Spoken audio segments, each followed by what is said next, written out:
ఈ రాష్ట్రానికి, రాష్ట్ర ప్రజలకు కూడా ఈ న్యూ ఎనర్జీ పాలసీ డెఫినెట్ గా ఒక మంచి పేరు తీసుకొచ్చేటువంటి క్రమంలోనే ఉండబోతా ఉంది.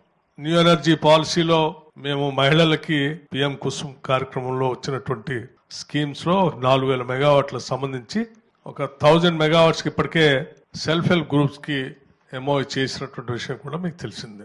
అట్లాగే కొన్ని గ్రామాలని పైలట్ ప్రాజెక్టులుగా తీసుకొని పూర్తిగా వ్యవసాయానికి సంబంధించిన పంప్ సెట్లు కానీ, గ్రామానికి సంబంధించినటువంటి అన్ని ఇళ్లపైన రూఫ్ టాప్ సోలార్లకి చేయాలని ఒక పైలట్ ప్రాజెక్ట్స్ గా కొన్ని టేకప్ చేస్తున్న సంగతి కూడా మీకు తెలిసింది. అంతిమంగా పవర్ సర్ప్లస్ గా ఉండేటట్టుగా ఈ రాష్ట్రంలో ఈ కార్యక్రమాన్ని చేపట్టబోతా ఉన్నాం.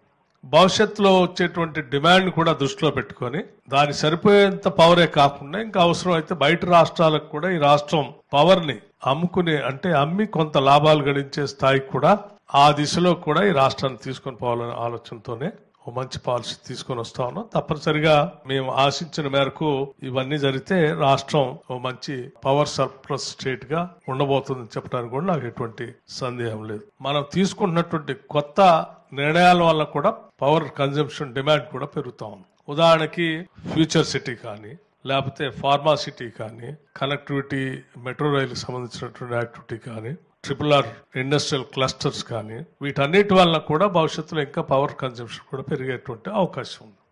వాటన్నిటిని కూడా దృష్టిలో పెట్టుకొని దానికి సరిపోయేంత పవర్ తీసుకొని రావాలని ఆలోచన చేస్తా ఉన్నాం.